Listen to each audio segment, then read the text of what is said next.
The story you are about to hear represents a missing piece in the puzzle of modern history.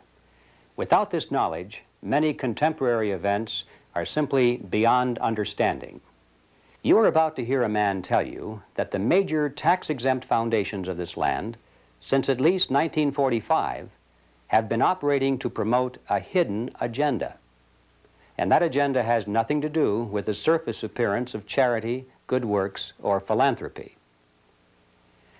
This man will tell you that the real objectives include the creation of a worldwide collectivist state, including the Soviet Union, which is to be ruled from behind the scenes by those same interests which now control the tax-exempt foundations. The man who tells this story is none other than Mr. Norman Dodd, who in 1954 was the staff director of the Congressional Special Committee to investigate tax-exempt foundations, sometimes referred to as the Reece Committee, in recognition of its chairman, Congressman Carroll Reece. The interview you are about to see was conducted by me in 1982. I had no immediate use for the material at that time, but I realized that Mr. Dodd's story was of extreme importance, and since he was advanced in age and not in good health, I simply wanted to capture his recollections on videotape while he was still with us. It was a wise decision because Mr. Dodd did pass away just a short time afterward.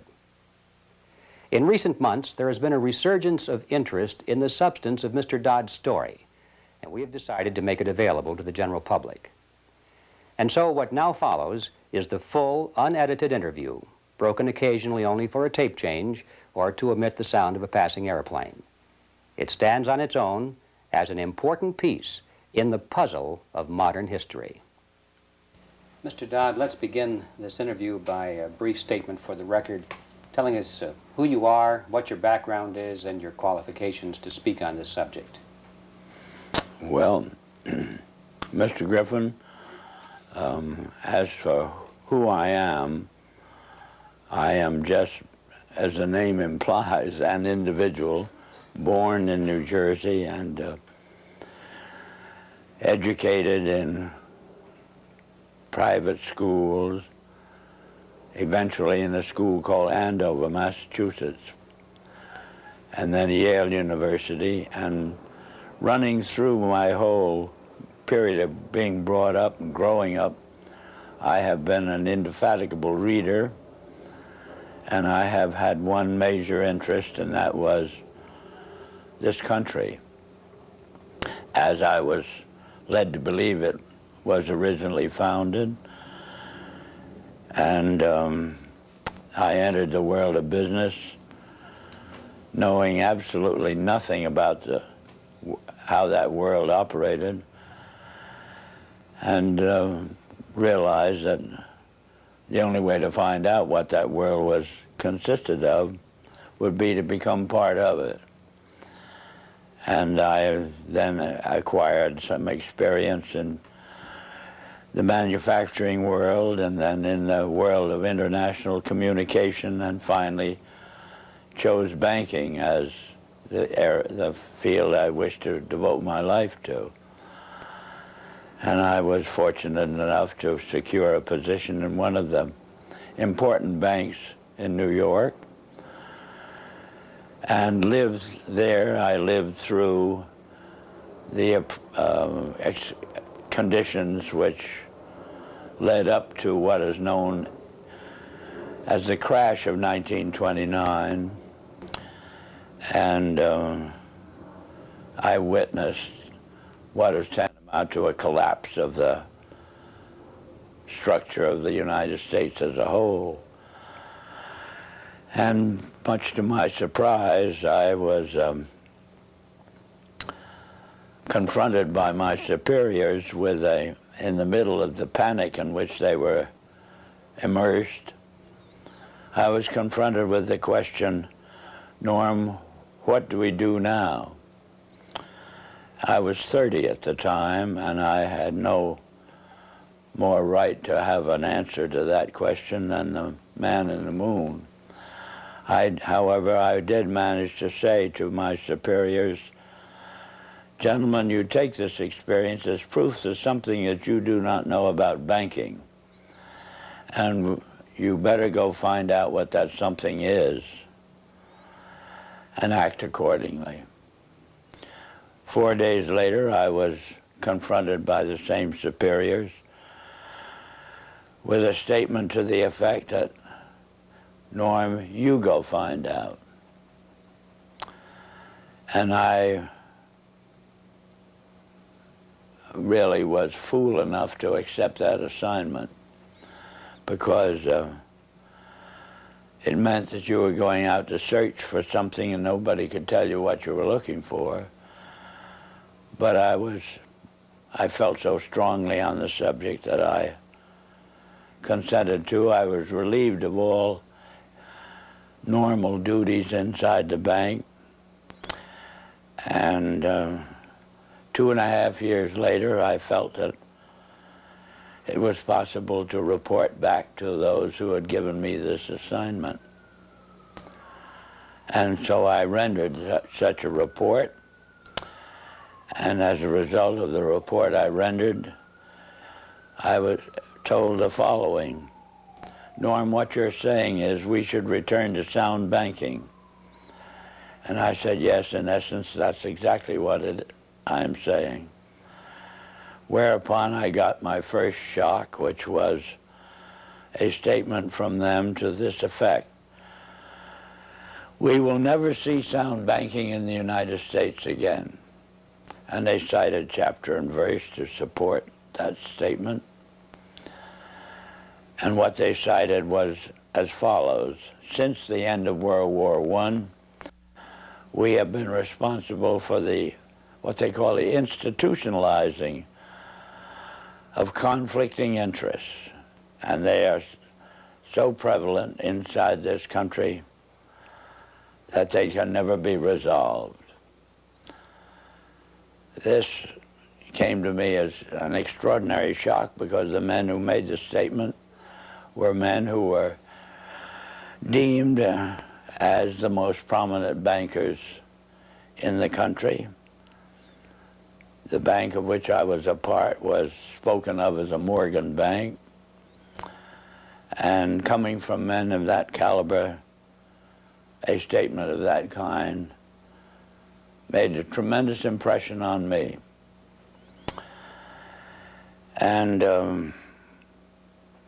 the type of impression that it made on me was, I wondered if I, as an individual and it's what they call a junior officer of the bank, could, with the same enthusiasm, foster the progress and the policies of the bank.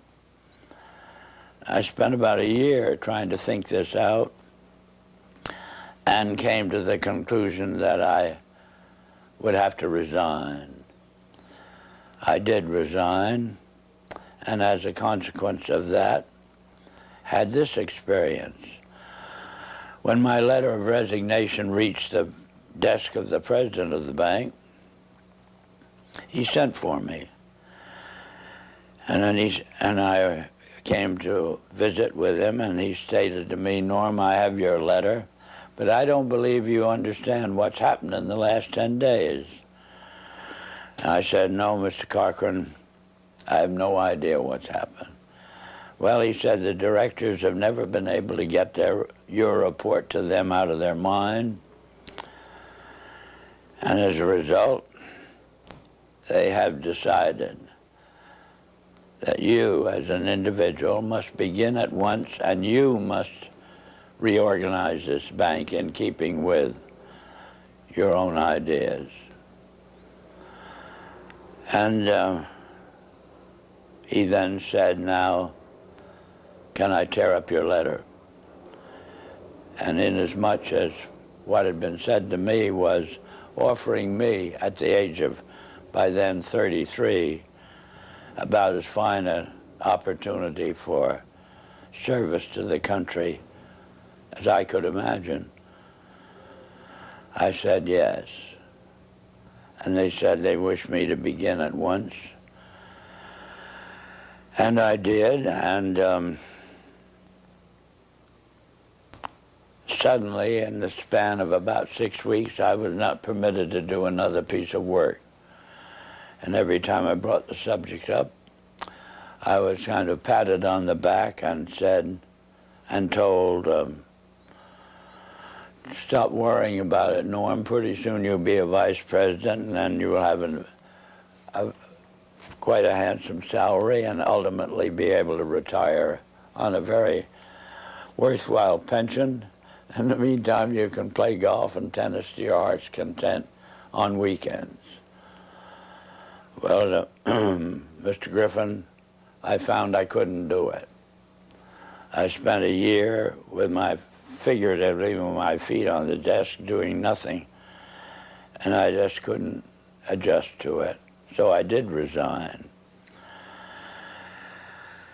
And this time, my resignation stuck, and then I got my second shock, which was the discovery that the doors of every bank in the United States were closed to me, and I never could get a job, as it were, in a bank.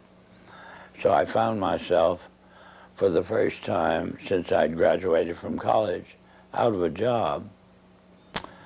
And from there on, I followed various branches of the financial world, ranging from investment counsel to membership of the stock exchange, and finally ended up as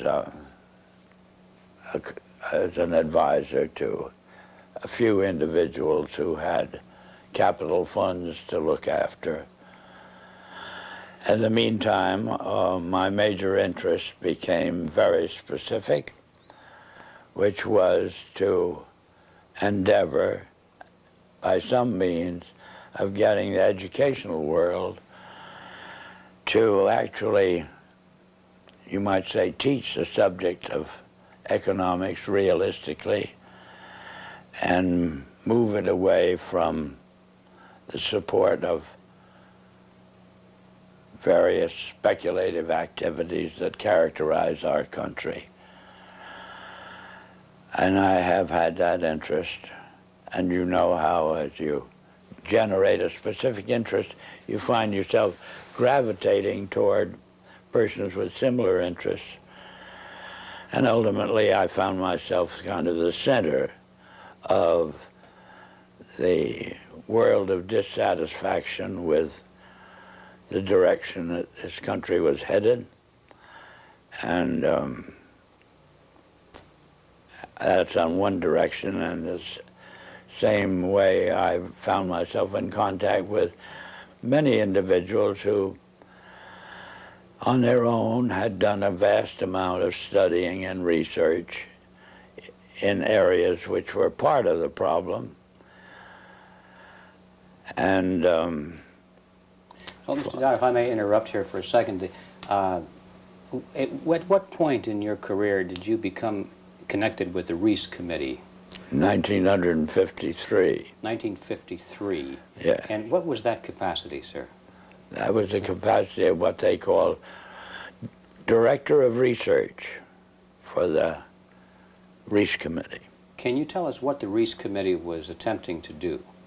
Yes, I can tell you. It was operating and carrying out instructions embodied in a resolution passed by the House of Representatives, which was to investigate the activities of foundations as to whether or not these activities could justifiably be labeled un-American without, I might say, defining what they meant by un-American.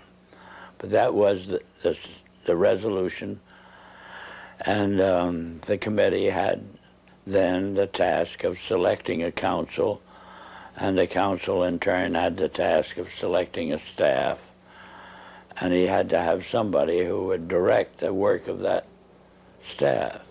And that was what they meant by the Director of Research. What were some of the details, the specifics that you told the committee at that time? Well, Mr. Griffin, in that report, I specifically, number one, defined what was, to us, what was meant by the phrase un-American.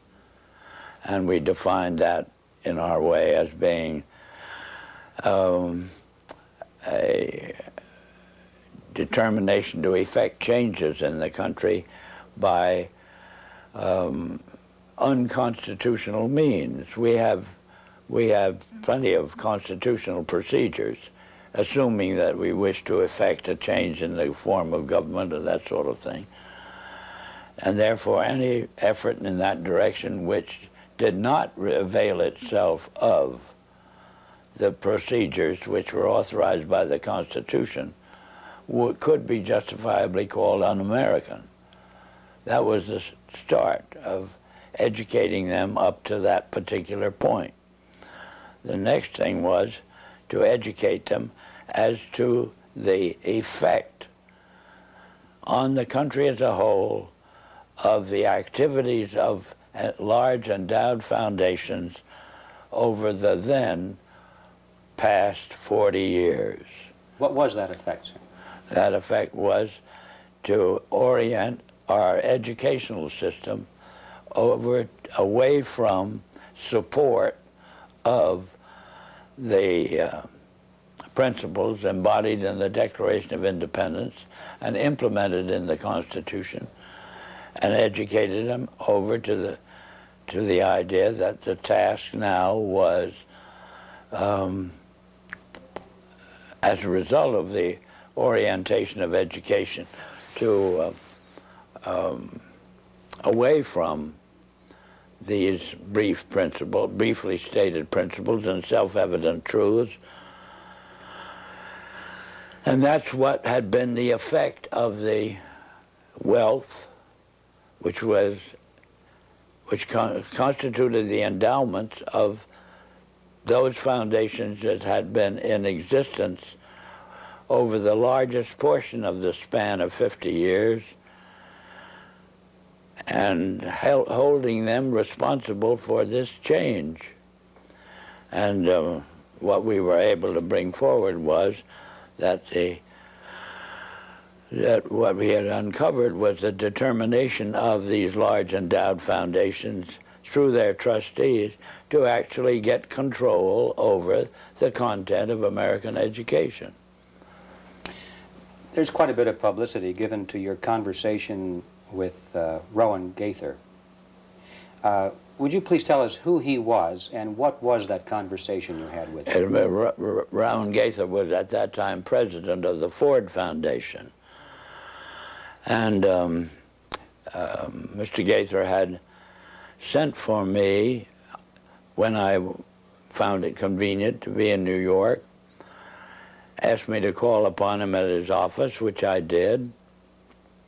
And on arrival, after a few amenities, Mr. Gaither said, "Mr. Dodd, we've asked you to come up here today because we thought that possibly off the record you would tell us why the Congress is interested in the activities of foundations such as ourselves." And before I could think of how I would reply to that statement, Mr. Gaither then went on voluntarily and stated, he said, "Mr. Dodd, all of us that have a hand in the making of policies here have had experience either with the OSS during the war or the European Economic Administration after the war. We've had experience operating under directives, and these directives emanate and did emanate from the White House. Now we still operate under just such directives. Would you like to know what the substance of these directives is?" And I said, "Yes, Mr. Gaither, I'd like very much to know." Whereupon he made this statement to me, namely, "Mr. Dodd, we here operate on in response to similar directives, the substance of which is that we shall use our grant-making power so to alter life in the United States that it can be comfortably merged with the Soviet Union." Well, parenthetically, Mr. Griffin, I've nearly fell off the chair. I of course, didn't, but my response to Mr. Gaither then was, well, Mr. Gaither, I can now answer your first question. You forced the Congress of the United States to spend $150,000 to find out what you just told me. So why don't you I said, of course, legally you're entitled to make grants for this purpose, but I don't think you're entitled to withhold that information from the people of the country to whom you're indebted for your tax exemption. So why don't you tell the people of the country that's what you've told me? And his answer was, we would not think of doing any such thing. So then I said, well, Mr. Gaither, obviously, you forced the Congress to spend this money in order to find out what you've just told me. Mr. Dodd, you have spoken before about some interesting things that were discovered by Catherine Casey at the Carnegie Endowment. Can you tell us that story, please? Yes, I'm glad to, Mr. Griffin. This experience that you have just referred to came about in response to a letter which I had written to the Carnegie Endowment for International Peace, asking certain questions and gathering certain information. And on the arrival of that letter, Dr. Johnson, who was then president of the Carnegie Endowment, telephoned me and said, did I ever come up to New York? And I said, yes, I did, more or less each weekend. And he said, well, when you're next here, will you drop in and see us? Which I did. And again, on arrival at the office of the endowment, I found myself in the presence of Dr. Joseph Johnson, the president, who was a successor to Alger Hiss, two vice presidents, and their own counsel, a partner in the firm of Sullivan and Cromwell. And Dr. Johnson said, after, again, amenities, Mr. Dodd, we have your letter. We can answer all those questions, but it'd be a great deal of trouble. And we have a counter-suggestion. And our counter-suggestion is that if you can spare a member of your staff for 2 weeks and send that member up to New York, we will give to that member a room in the library and the minute books of this foundation since its inception. And we think that whatever you want to find out, or the Congress wants to find out, will be obvious from those minutes. Well, my first reaction was they lost their mind. I had a pretty good idea of what those minutes would contain, but I realized that Dr. Johnson had only been in office 2 years, and the vice presidents were relatively young men, and counsel seemed to be also a young man, and I guessed that probably they'd never read the minutes themselves. And so I said I had somebody, I would take it. I would accept their offer, and I went back to Washington, and I selected the member of my staff who was on my staff, having been a practicing attorney in Washington, but she was on my staff to see to it that I didn't break any congressional procedures or rules.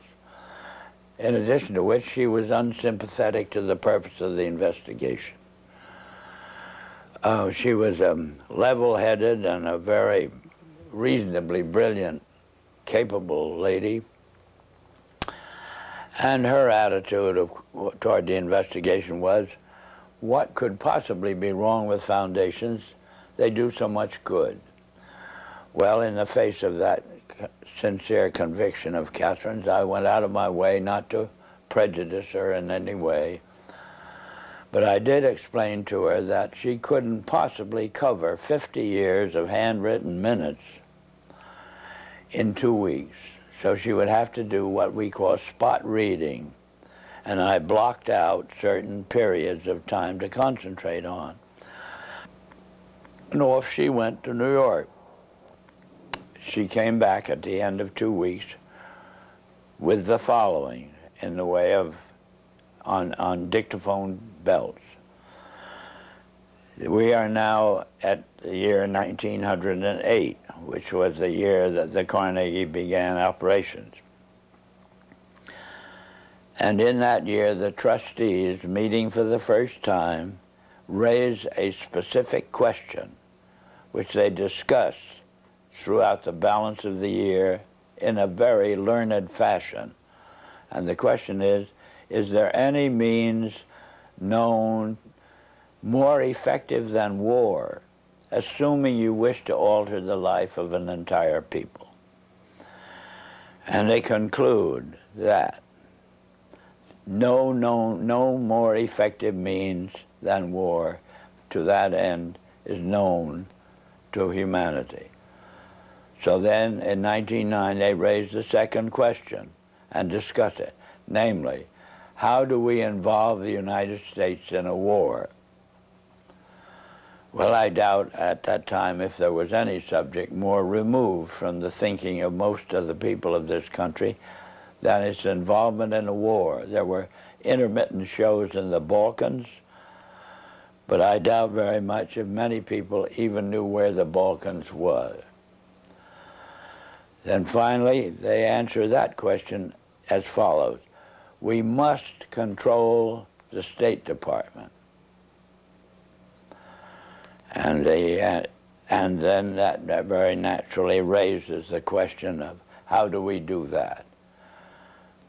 And they answer it by saying we must take over and control the diplomatic machinery of this country. And finally they resolve to aim at that as an objective. Then time passes, and we are eventually in a war, which would have been World War I. And at that time, they record on their minutes a shocking report in which they dispatched to President Wilson a telegram cautioning him to see that the war does not end too quickly. And finally, of course, we are, the war is over.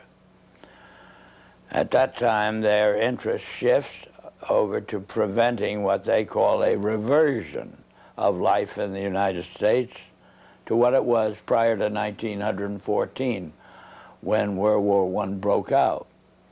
And they arrive at that point, they come to the conclusion that to prevent a reversion, we must control education in the United States. And they realize that that's a pretty big task.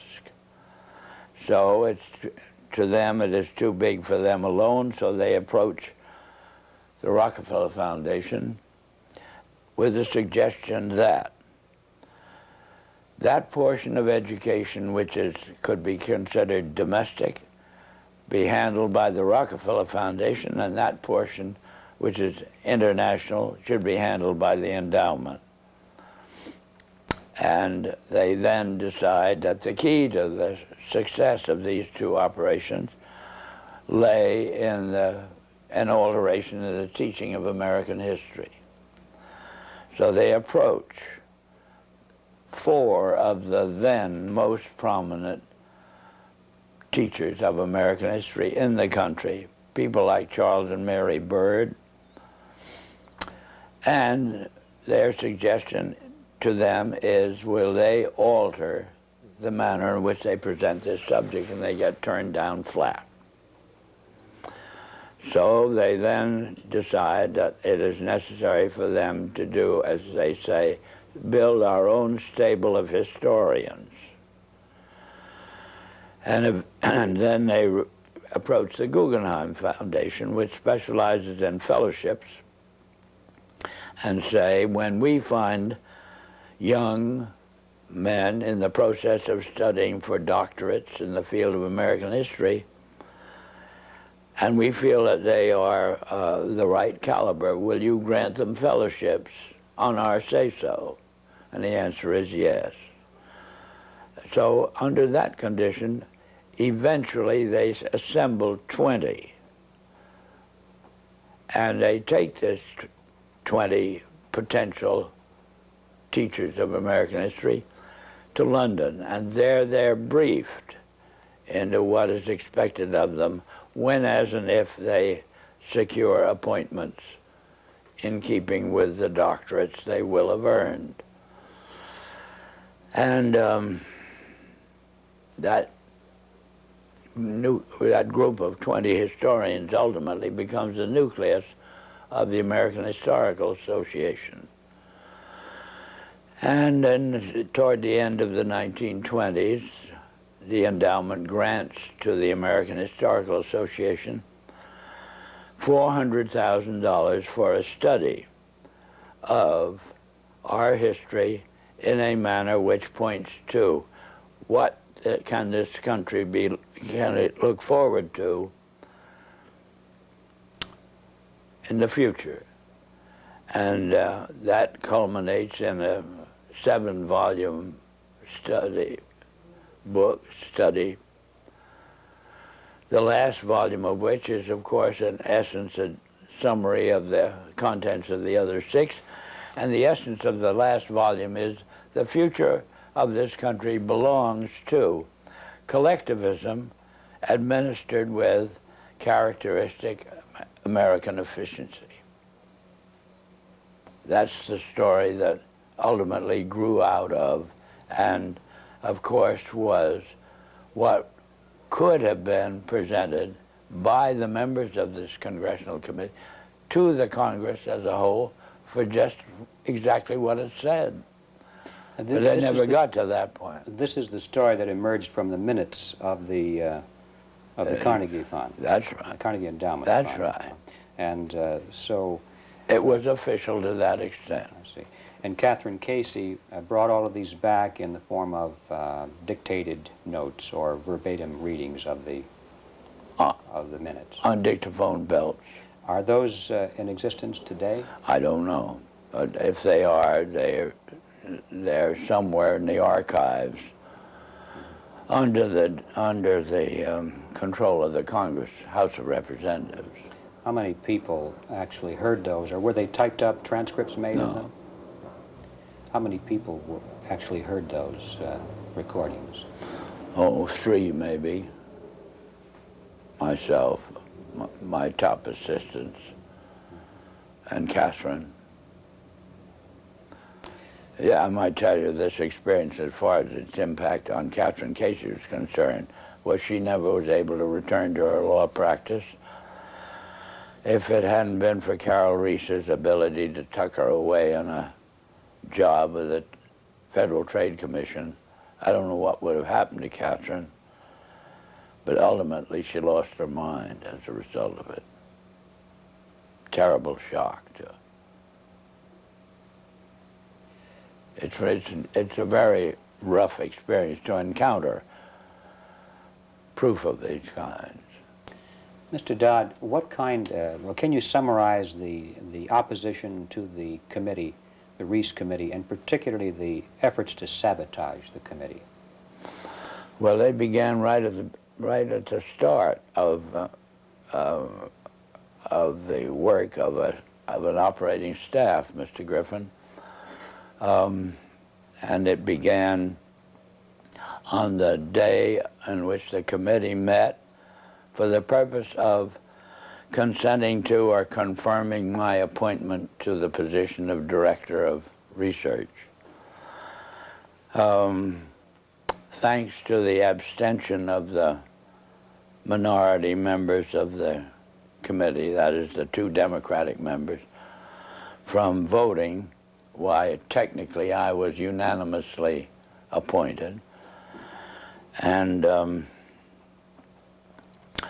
well, wasn't the White House involved in opposition to the committee? Well, not at this particular point, sir.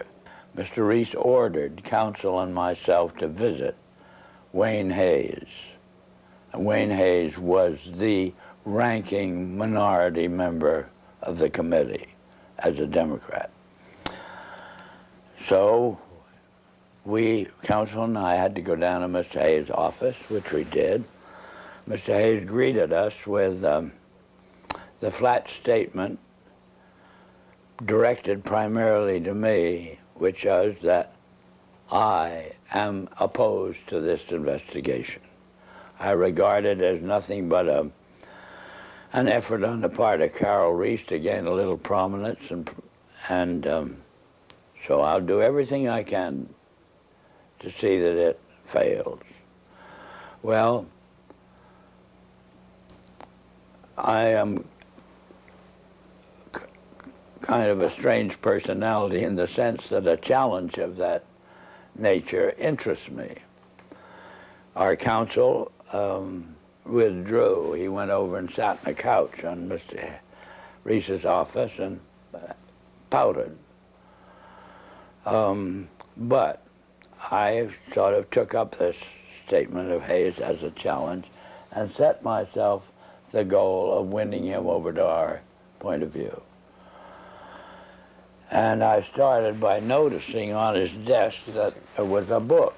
And the book was of the type that there are many in these days that would be complaining about the spread of communism in Hungary, or that type of book.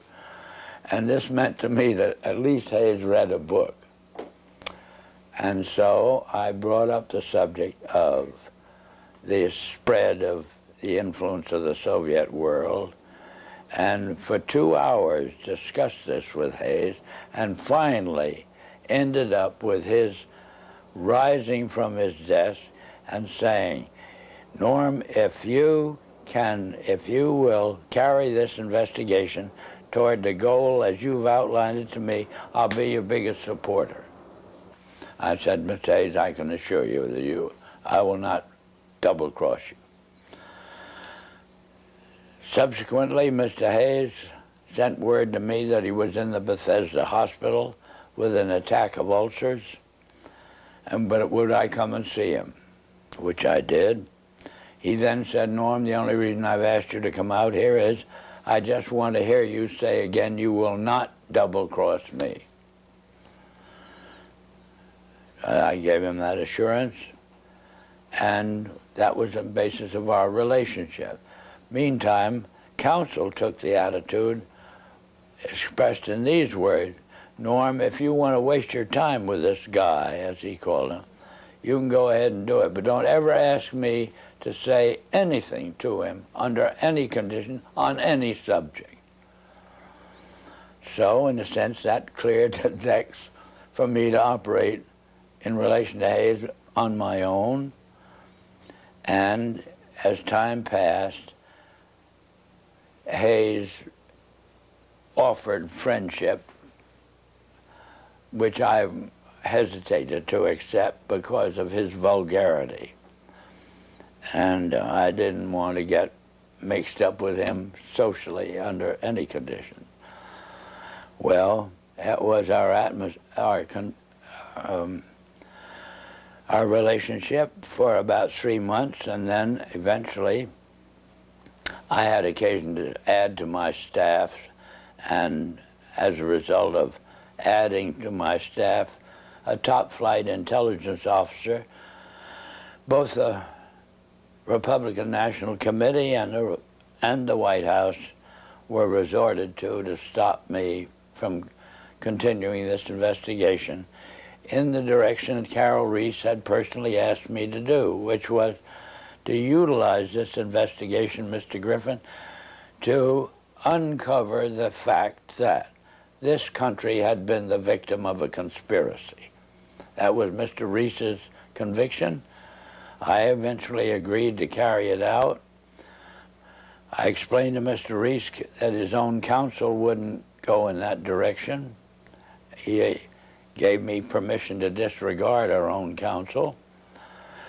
And I had then to set up an aspect of the investigation outside of our office, more or less secret, And the Republican National Committee got wind of what I was doing, and they did everything they could to stop me. They appealed to counsel to stop me, and finally they resorted to the White House. Was their objection because of what you were doing, or because of the fact that you were doing it outside of the official auspices of the committee? No, their objection was, as they put it, my devotion to what they call anti-Semitism. That was a cooked-up idea, but in other words, it wasn't true at all. But anyway, that's the way I expressed it. And excuse me, why? And they made it stick. Why did they do that? How could they say that?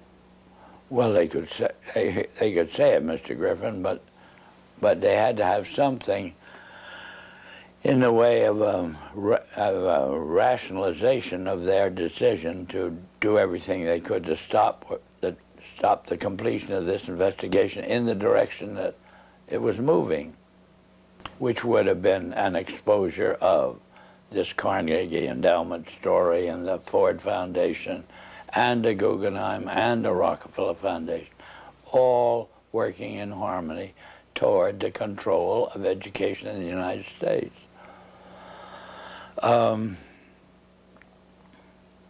Well, in any event, to secure the help of the White House in the picture, they assigned, they got the White House to cause the liaison personality between the White House and the Hill, a major person, to go up to Hayes and try to get him to, as it were, actively oppose what investigation was engaged in.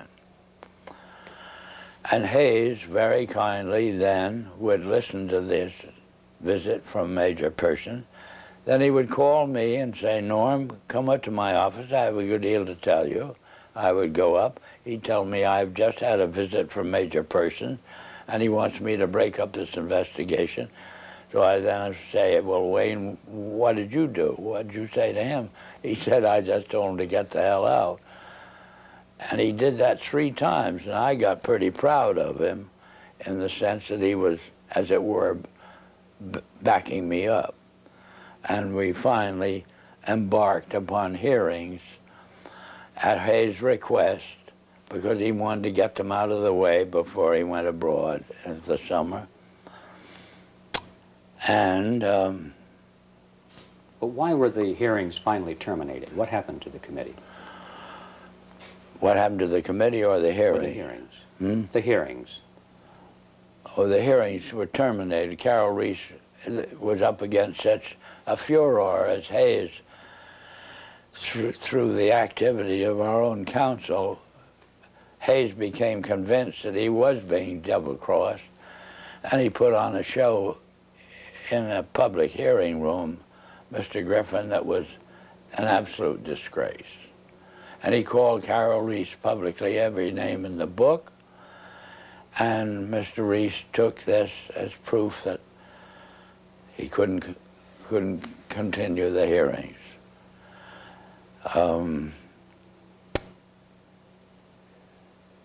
He actually invited me to accompany him when he went down to Hayes' office, and in my presence, with the tears rolling down his face, Hayes apologized to Carol Reece for whatever he'd done and his conduct, and apologized to me. And I thought that would be enough and Carol would resume. But he never did. The charge of anti-Semitism is kind of intriguing to me. What was the basis of that charge? Was there any basis for it at all? No, the basis that the Republican National Committee used was that the intelligence officer I'd taken on my staff, when I oriented this investigation to the exposure of and proof of a conspiracy, was known to have a book, and the book was deemed to be anti-Semitic. This was childish, but this was the second in command of the Republican National Committee, And he told me I would have to dismiss this person from my staff. Who was that person, sir? Who was that person? The person? Yes. A Colonel Lee Lorraine. Lee Lorraine. Yeah. And what was his book, do you recall? The title of his book? The book they referred to was called Waters Flowing Eastward, which was a very castigation of the Jewish influence in the world. What were some of the other charges made by Mr. Hayes against Mr. Reece? Oh, just that Mr. Reece was utilizing this investigation for his own prominence inside the House of Representatives. That was the only charge Hayes could think of.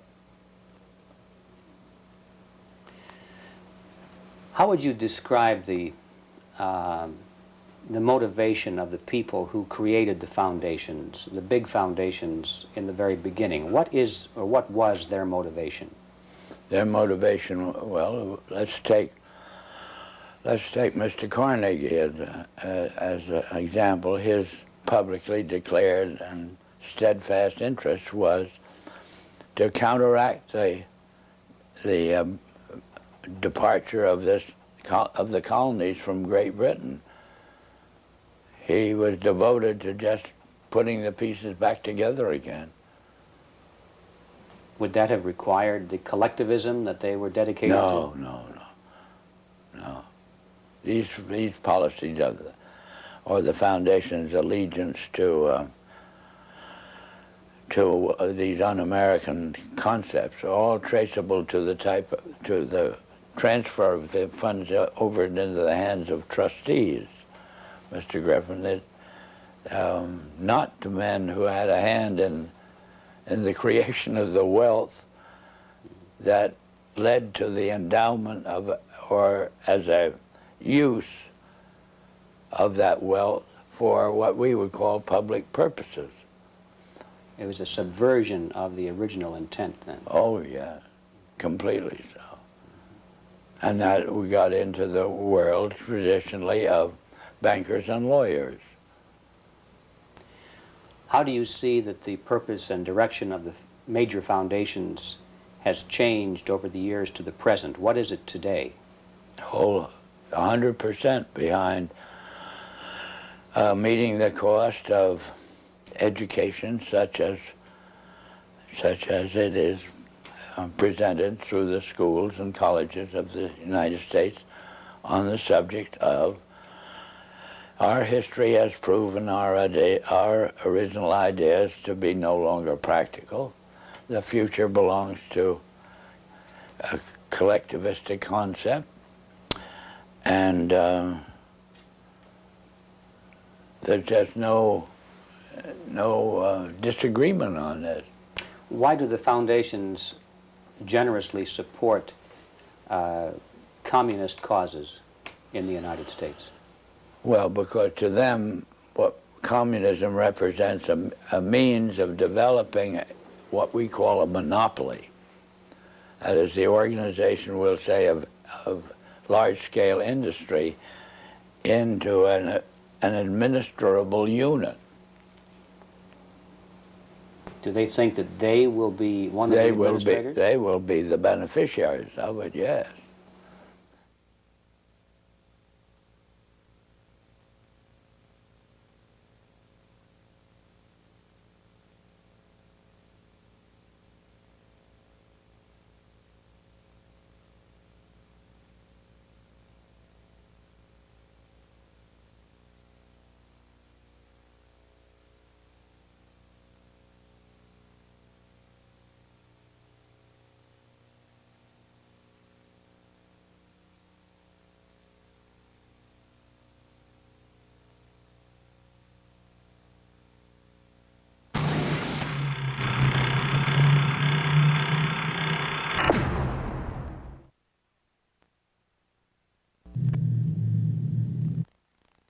We have seen their kind before.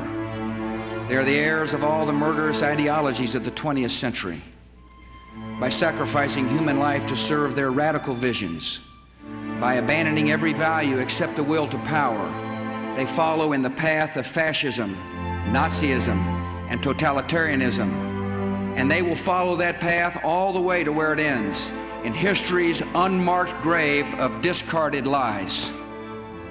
Every nation and every region now has a decision to make. Either you are with us or you are with the terrorists.